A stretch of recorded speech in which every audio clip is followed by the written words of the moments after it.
Hello students, welcome to our YouTube channel Krishna tuition classes. आज हम class 9th का lines and angles का part number 6 कर रहे हैं और आज शायद हमारी एक्सरसाइज खत्म भी हो जाएगी। तो आज हम इस चैप्टर को फिनिश भी कर देंगे। तो हम बात करते हैं इन क्वेश्चंस की। हम इसमें एलिमेंट की जो एक्सरसाइज 6.3 है उसके जो बचे हुए क्वेश्चंस थे उनके बारे में बात कर रहे हैं। तो उससे पहले हमने देखा था, इस एक्सरसाइज को स्टार्ट करने से पहले बात की थी हम लोगों ने कि एंगल सम प्रॉपर्टी की। एक तो एंगल सम प्रॉपर्टी क्या बोलती है कि एक ट्रायंगल्स के तीनों एंगल्स का सम कितना होता है, 180 डिग्री। इसके बाद हमने बात की थी कि एक्सटीरियर एंगल कौन सा होता है। जब भी कोई ट्रायंगल हमने ली, मान लो ये ले ली, और अगर मैं इस लाइन को आगे बढ़ा दूं तो यहां पे जो एंगल बनेगा, ये एंगल किनके सम की इक्वल मिलेगा, इस वर्टेक्स से अपोजिट जो दो वर्टेक्स बच गए, इसका नाम x ले लिया, इसका y ले लिया, तो ये क्या बन जाएगा, x प्लस वाई। हम किसी भी साइड को एक्सटेंड कर सकते हैं। अगर मैंने इसी ट्रायंगल को ऐसे ले लिया और इस साइड को एक्सटेंड कर दिया तो यहां पे जो एंगल बनेगा ये इन दोनों के सम के इक्वल होगा। और यहाँ पे जो ये अंदर वाले एंगल्स होते हैं इनको बोलते हैं इंटीरियर अपोजिट एंगल, और बाहर वाले एंगल को बोलते हैं एक्सटीरियर एंगल। अगर हमें ये लाइन नहीं बढ़ानी, एक्सटेंड नहीं करनी, हमें ये वाली लाइन एक्सटेंड करनी है, तो यहाँ पे ये एंगल बन जाएगा। ठीक है, अगर मैं इस लाइन को भी एक्सटेंड कर दूं तो देखो ये दोनों एंगल आपस में इक्वल तो होंगे, वर्टिकल अपोजिट एंगल, ये दोनों आपस में इक्वल हो जाएंगे, वर्टिकल अपोजिट एंगल। तो ये अगर इन दोनों का सम है तो ये भी क्या बनेगा, इन दोनों का सम बनेगा। तो हम किसी भी एक साइड को एक्सटेंड कर देते हैं तो अंदर वाले बनाएंगे इंटीरियर अपोजिट एंगल। ठीक है, तो अब हम स्टार्ट करते हैं क्वेश्चंस को। तो सबसे पहले क्वेश्चन दे रखा है, तो हम बात करते हैं इस ट्रायंगल की। इसमें गिवन है ये एंगल 30 गिवन है, ये 34 है और ये 45 है। हमें एंगल x फाइंड आउट करना है। तो हम करते हैं, सबसे पहले हम इस ट्रायंगल का नाम देते हैं A B C and D. तो इन ट्रायंगल ए बी सी, हम एबीसी ट्रायंगल की बात करें तो क्या होगा, यहां से angle A plus angle B plus angle C, तीनों का सम कितना आएगा, 180 डिग्री। हमें गिवन कौन कौन है, सी भी गिवन है और ए भी गिवन है। तो ए की और सी की वैल्यू पुट करने पे कौन आ जाएगा, यहां से बी आ जाएगा। वैल्यू पुट करते हैं तो क्या निकलेगा, यहां से 34 degree plus angle B plus 30 degree equals to 180 degree. यहां से निकल के आया angle B is equals to 180 minus 64। तो यहां से जब एंगल बी की वैल्यू निकालेंगे तो वो कितनी आ जाएगी, 116। ठीक है बेटा, बी की वैल्यू आ गई हमारे पास, हमें ये एंगल मिल गया, कितना है, 116। अब हमें निकालना होगा ये एंगल। अगर मैं ये एंगल निकालता हूं तो इन दोनों एंगल्स का सम कितना मिलेगा, 180 डिग्री मिलेगा।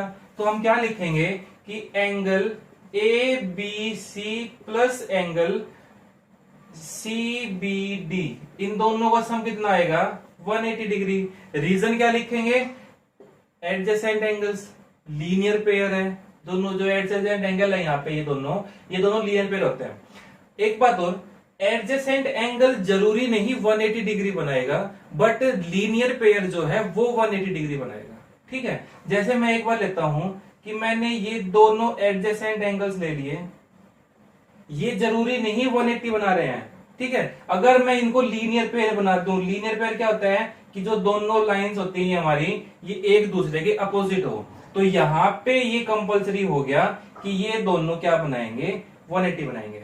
तो यहां पे जो ये है ये लीनियर पेयर बना रहे हैं। ठीक है बेटा, तो आगे करते हैं इसको। तो जब मैंने यहाँ पे ए बी सी की वैल्यू पुट की तो एंगल ए बी सी की वैल्यू कितनी आई, 116 plus angle C B D equals to 180। तो यहां से सी बी डी की वैल्यू कितनी आ गई, ये आ गई हमारी 64 डिग्री। ठीक है, अब हमारे पास आ गया सी बी डी, ये कितना आ गया हमारा, 64। आगे अगर मैं इसको सोल्व करूं तो अब मैं इसको रख पड़ता हूं। तो यहां से अब क्या करेंगे, अब हम बात करेंगे इस ट्रायंगल की। यहां पे नेमिंग दे दी मैंने ई। अब बात करेंगे इन ट्रायंगल ई बी डी। तो तीनों एंगल्स का सम वापिस से कितना आएगा, 180 डिग्री आएगा। तो यहां से क्या निकलेगा, angle E plus angle B plus angle D, तीनों का सम 180। यहां से जब E की वैल्यू पुट करेंगे, E की वैल्यू हमारे पास नहीं है, B और D की वैल्यू पुट करेंगे तो 64 प्लस 45 कितना आ गया हमारे पास, -180। तो ये क्या आ गया हमारा एंगल E। या फिर मैं इस स्टेप को पूरी को खत्म ही कर देता हूं।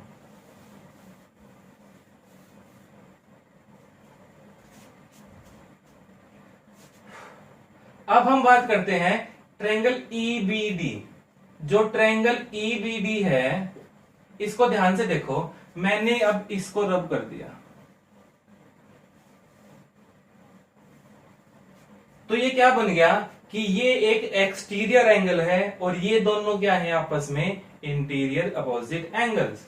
तो यहां से जो x आएगा वो क्या आएगा, 64 प्लस 45 कितना आ गया हमारे पास, 190 डिग्री। ठीक है बेटा, तो ऐसे क्वेश्चन को आप आराम से कर सकते हैं। जो भी गिवन है हम उस हिसाब से चलेंगे। इस क्वेश्चन को हम एक तरीके से और भी कर सकते थे, उस तरीके से थोड़ा और इजी भी बन जाता। जैसे हमें ये लाइन गिवन थी, ये एंगल हमें गिवन था 30, ये एंगल गिवन था 34। तो अगर मैं अब इधर वाले को एक बार इग्नोर कर दूं तो ये क्या बन रहा है, ये दोनों इंटीरियर अपोजिट एंगल है और ये एक्सटीरियर एंगल है। तो यहां से सीधा एंगल कितना आ जाएगा, इन दोनों का सम तो 64 आ जाएगा। फिर जो ये एंगल है, ये इन दोनों का क्या है, एक्सटीरियर एंगल। ठीक है, अगले क्वेश्चन पे आते हैं। इसने क्या दे रखा है, ये कोई ट्रायंगल दे रखी है और इसमें हमें एंगल y फाइंड आउट करना है।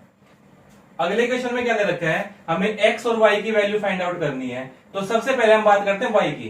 तो अगर मैं इस लाइन को एक बार भूल जाऊं तो ये देखो क्या बन रहा है कि एक लाइन ऐसे है, एक लाइन ऐसे है, ये लाइन इसको कट कर रही है। तो ये एंगल और ये एंगल आपस में क्या होंगे, इक्वल, कोरस्पॉन्डिंग एंगल्स।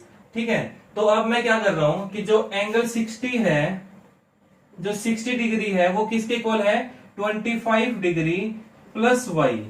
तो यहां से जब मैं y की वैल्यू निकालूंगा तो कितना आएगा, 60 माइनस 25 कितना आ गया हमारा, 35 डिग्री। ठीक है, y की वैल्यू आ गई। ध्यान से रखना कि ये जो एंगल है और ये जो एंगल है दोनों आपस में इक्वल होंगे। रीजन क्या था कि दोनों के दोनों क्या होंगे, हमारे कॉरस्पॉन्डिंग एंगल्स होंगे।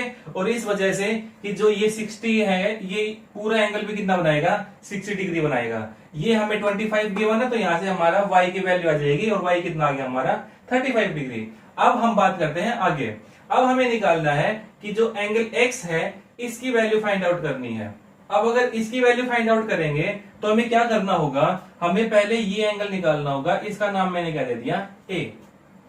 तो ये तीनों एंगल्स मिला के क्या बना रहे हैं, 180 डिग्री। y की वैल्यू को मैं रब कर रहा हूं तो हमारे पास यहां से y आ गया था 35 डिग्री। तो ये तीनों एंगल्स मिला के क्या बनाएंगे, 180 डिग्री। क्यों, 60 degree plus 40 degree plus a equals to 180 degree.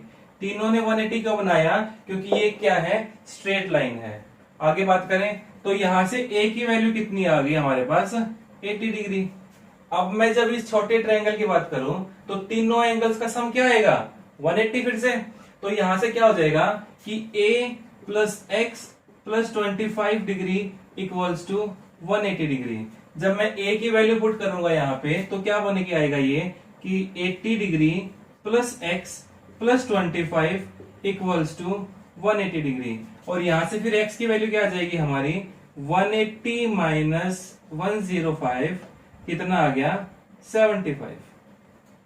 ठीक है बेटा, तो आराम से हम किसी भी क्वेश्चन को सॉल्व कर सकते हैं। हम अगले क्वेश्चन पे पढ़ते हैं। इसने क्या दे रखा है, ये एक ट्रायंगल दे रखी है और एक जो लाइन है वो C के ऊपर से जा रही है और ABC का रेशियो गिवन है 3:2:1। अब हम जब इस क्वेश्चन के आगे बात करेंगे, पहले हम निकाल लेते हैं कि 3x plus 2x plus x तीनों का सम कितना मिलेगा, 180। और रीजन में क्या लिखेंगे हम, angle sum property. Angle sum property यही तो बोलती है कि तीनों एंगल्स का सम 180। तो अब हम क्या करेंगे, यहां से ये जब सॉल्व आउट किया तो क्या बना, 6x is equals to 180। x की वैल्यू कितनी आ गई, 30। x की वैल्यू 30 आने से ये कितना बन गया हमारा, 90 ये बन गया हमारा 60 और ये बन गया हमारा 30। इसका मतलब ए बन गया हमारा 90 डिग्री, बी बन गया हमारा 60 डिग्री और सी बन गया हमारा 30 डिग्री। हमें फाइंड आउट क्या करना है, ई सी डी। अब वही बात हो गई फिर से, इन तीनों एंगल्स का सम क्या मिलेगा, 180 डिग्री मिलेगा। इसको मैं नाम दे दूं y, क्योंकि हम x वर्ड इसमें पहले यूज कर चुके हैं, तो हम x वर्ड यूज नहीं करेंगे इसमें फिर से। तो इसका नाम मैंने क्या दे दिया, y। तीनों एंगल्स का सम 180। या दूसरा तरीका, इसको मैं भूल गया कि ये मैंने निकाला भी था। अगर मैं इस लाइन को भूल जाता हूं और बीच में से, तो ये पूरा एंगल क्या बनाएगा, एक्सटीरियर एंगल। किसके सम के इक्वल मिलेगा, इन दोनों के सम के इक्वल। तो यहां से क्या मिलेगा, 90 degree plus 60 degree equals to 90 degree plus y। ये 90 डिग्री कहां से आया, ये यहाँ पे गिवन है कि ये एंगल तो 90 डिग्री है, हमें बचा हुआ एंगल निकालना था। तो 90 से 90 कैंसिल, y की वैल्यू कितनी आ गई, 60 डिग्री। ठीक है, x भी निकल गया, y भी निकल गया, दोनों चीज निकालनी थी। अब हम आगे चलते हैं, तो अब अपने अगले क्वेश्चन पे आते हैं। इसमें क्या दे रखा है कि जो ए लाइन है ये ACAD एंगल को बाइसेक्ट करती है। तो मैंने क्या ले लिया, इस एंगल को मान लिया x, ये भी क्या हो जाएगा x, क्योंकि क्या कर रही है, बाइसेक्ट कर रही है। इसका मतलब क्या हुआ, दोनों एंगल आपस में क्या है, इक्वल इक्वल है। दूसरी चीज क्या दे रखी है कि एंगल B और एंगल C आपस में इक्वल है। तो इसका नाम मैंने क्या दे दिया, y। इसका नाम मैंने क्या दे दिया, y। अब देखना आगे, इसमें क्या कहा है कि प्रूव करो जो AE लाइन है ये BC लाइन के पैरेलल है। तो हमें क्या करना होगा, अगर मैं इस एंगल को और इस एंगल को इक्वल प्रूव कर दूं कि angle x is equal to angle y, तो ये क्या बनेगा यहाँ पे कि दो पैरेलल लाइन एक ट्रांसवर्सल लाइन कट कर रही है, दोनों एंगल इक्वल है। इसका मतलब ये क्या बनाएंगे, कोरस्पॉन्डिंग एंगल। और अगर कोरस्पॉन्डिंग एंगल्स इक्वल होते हैं तो दोनों लाइन आपस में क्या हो जाएंगी, पैरेलल हो जाएंगी। तो जब मैं इस क्वेश्चन को सोल्व करता हूं तो यहां से क्या निकल के आएगा कि जो हमारा angle y plus angle y, मतलब ये एंगल और ये एंगल, मैं इस ट्रायंगल को एक बार ऐसे मेजर कर रहा हूं। ये एंगल x है, y है, और ये एंगल भी क्या है हमारा y। तो ये क्या बनाएंगे, इंटीरियर अपोजिट एंगल, और ये क्या बनाएगा हमारा एक्सटीरियर एंगल। तो इन दोनों को सम इसके सम के इक्वल मिलेगा। ठीक है, तो क्या निकलेगा, y plus y equals to twice of x। ये पूरा एंगल कितना है हमारा, x प्लस एक्स 2x। तो y प्लस वाई क्या बन गया हमारा, 2y is equals to 2x। 2 से 2 cancel, y is equals to x। अगर ये दोनों एंगल आपस में इक्वल है तो क्या लिखेंगे, if corresponding angles are, if corresponding angles are equal,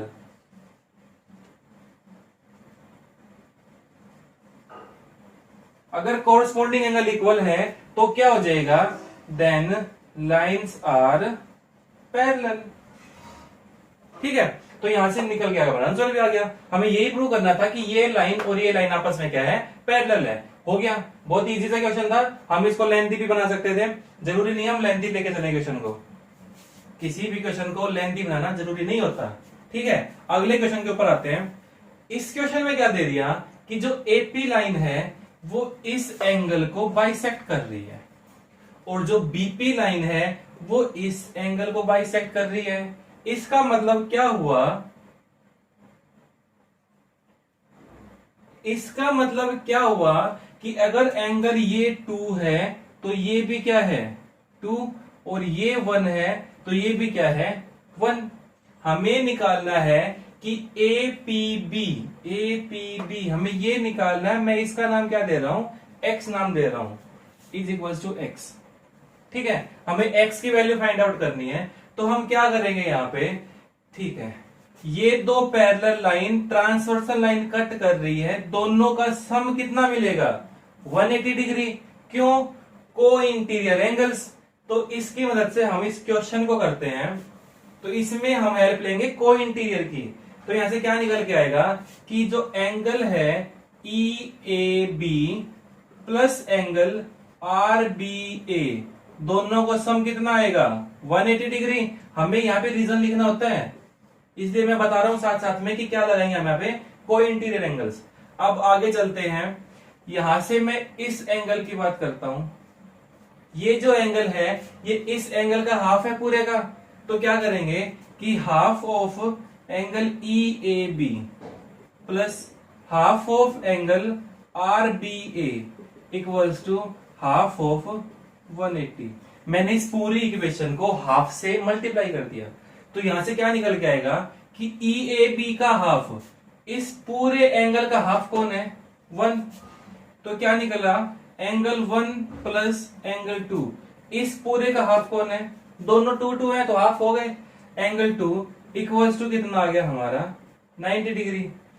अब मैं बात करूं कि इन ट्रायंगल ए पी बी, तो यहां से angle A plus angle B plus angle P, तीनों का sum 180 degree. Angle 1 plus angle 2 plus angle P, P की जगह मैंने एक्स नाम दे दिया था, एक्स इक्वल्स टू 180 डिग्री। क्यों, एंगल सम प्रॉपर्टी।